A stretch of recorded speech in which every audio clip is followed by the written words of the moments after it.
Is this the voice of God? One voice, many faces.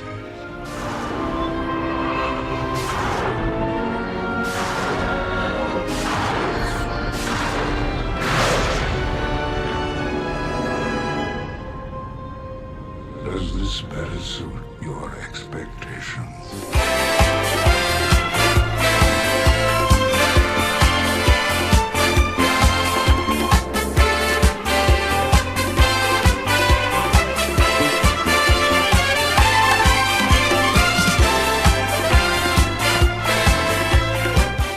Welcome back to Remembering the Razzies.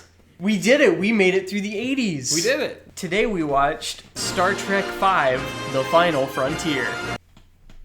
It's a Star Trek movie. This movie almost killed the franchise. Which, like, I get. It wasn't great. I haven't seen any other Star Trek movies. I've only seen the J.J. Abrams Star Trek movies. Right, yeah. Okay, and I've watched maybe 1 or 2 episodes of the original series. And that's it. I wish I could critique it more on, like, characterization and lore and stuff like that, but I mean, from what I know already, I think everything was kind of still in character for some of these people. No, it, like, from what we know from pop culture, like, it makes sense what they're doing in the movie, I guess. Mm-hmm. So we'll be reviewing this on film standards and not how respectful this is to the franchise. Right, we're critiquing this as a standalone film, despite it being in a series. But it's okay, because I guess Star Trek fans also aren't happy with this. This movie's bad. Yeah, let's talk about that. This movie is about somebody trying to find God. The villain of our movie wants to find God.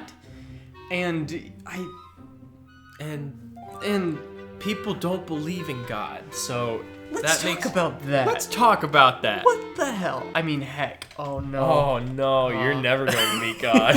This movie was very everywhere. Yeah, they kind of meander a lot through the movie. Like, the only person with motivation in the film, I thought, was the villain. Like, everyone else kind of just does what they're told to do, mostly because the villain has some kind of superpower to where he can hypnotize people. He can, like, manipulate thoughts. Yeah. People kind of just do what he wants to do, and he wants to find God. Even the heroes go along with it. Like, they get captured by him immediately, and then they're just sort of along for the ride while he finds his way to God. He's more of a main character than any of the Star Trek characters. No, I agree. Like, everyone... There's not, like, none of the crew has an arc, really. The doctor guy has, like, a meaningful scene with, like, his father dying, but that's not really an arc. Yeah, it's just a scene. Yeah, and especially because, like, he kind of just snaps out of it immediately after. The villain is Spock's half-brother, and that doesn't really have a lot of significance to the story. It doesn't even have to be his half-brother. It could have just been, like, a guy that he knew when he was younger, and it would have had the same effect. Yeah, Captain Kirk kind of has his I'm going to die alone thing, which is kind of resolved at the end, but not in an impactful way. There's a scene where, like, he is left alone on a planet with this godlike being who is trying to kill him, and eventually he is saved, and when he's saved, he says, I thought I was going to die because I was alone. But I didn't think that he was going to die. Not even just because, like, he's the main character and he can't die, but, like, it didn't seem very high stress. Like, he was trapped alone on the planet for maybe, like, 2 minutes. Yeah, and it's weird that Captain Kirk had to have that realization of, oh, I won't die alone. My family's here, after having a whole series and 4 other movies dedicated to his relationship with his crew. Right, yeah, his crew members are like, but Kirk, I thought we couldn't be a family. Like, people who live like us can't be a family. And, like, in this Final Frontier movie, he's like, but we're family. I haven't seen all the stuff, but, like, you'd have to assume at some point they're like, oh, we're like a family because we spend all this time together. And you think they would have gotten that with the 20 years of content before this movie. Yeah. Reading a little bit about it while I was watching it, this is loosely based on televangelism. This godlike being or somebody close to God scams you for their own selfish reasons. Like, the God character, everybody thinks that he is the almighty creator of everything, God. And then he's just like, no, I'm just some alien that's stuck here.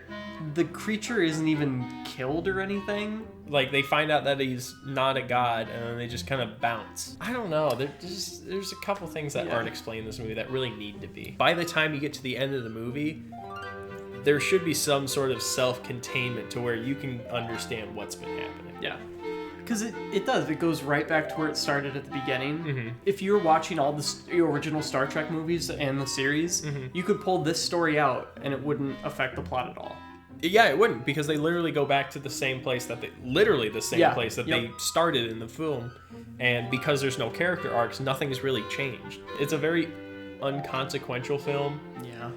And because of that, like, the fans didn't like it. Because of that, we didn't like it, because I don't know. This movie won Worst Director, Worst Actor, and Worst Picture.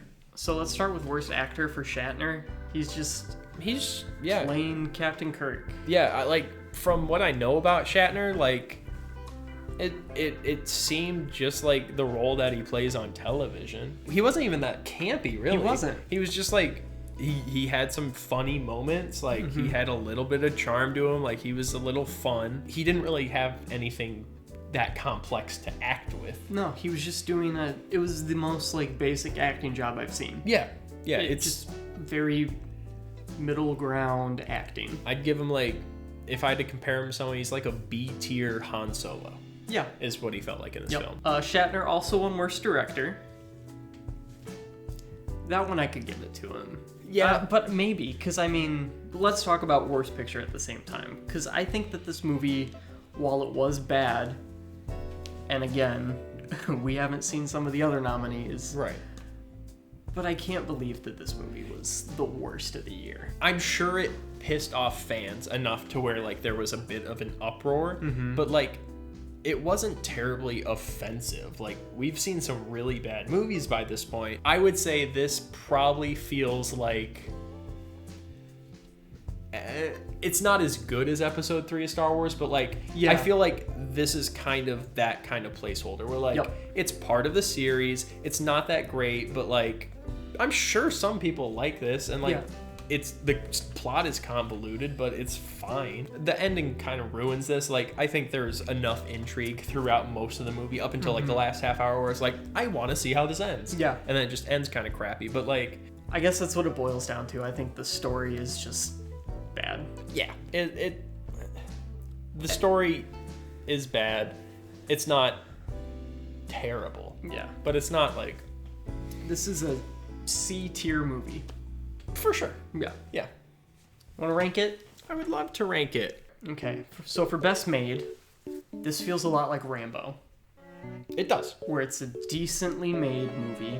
There's not a ton of style to it. In terms of, like, cinematography or sound or anything like that. There's nothing that, like, stood out. Yeah. But the effects pull it down for me.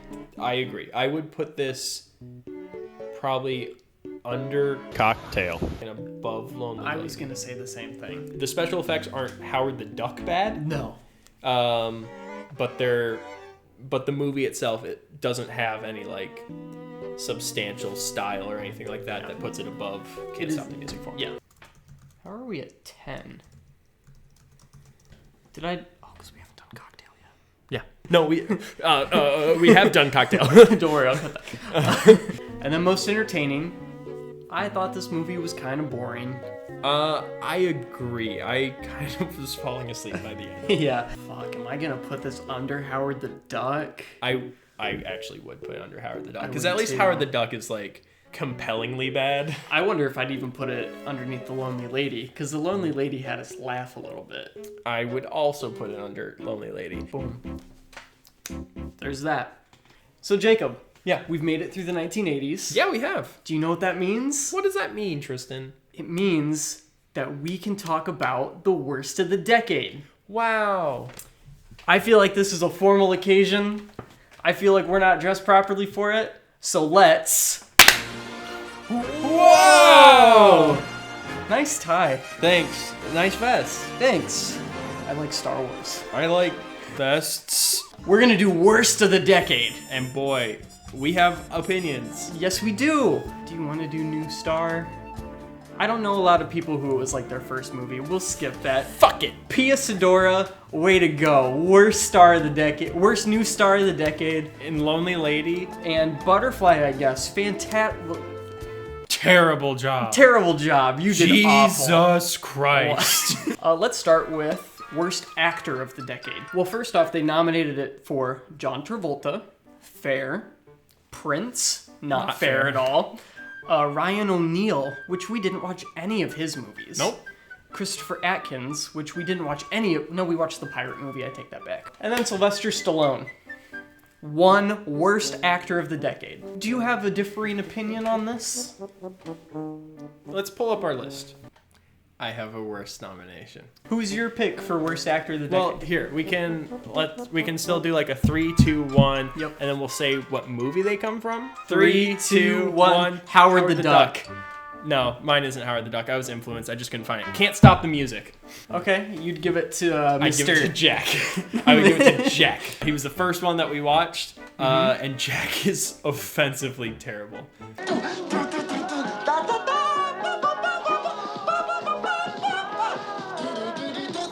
I talked about in the Howard the Duck, under the Cherry Duck episode, that Howard the Duck should have been nominated for worst actor, and I Yeah. stand by it, damn it. I will give you this. Howard the Duck sucks. I Yes. hate him. I hate him with all my being. Yes. But I think a lot of his terribleness comes from the fact that he's disgusting. Disgusting. And not necessarily his acting. Like, I think Yeah. he was playing a gross duck detective, whereas Jack, Just bad. you know what he is.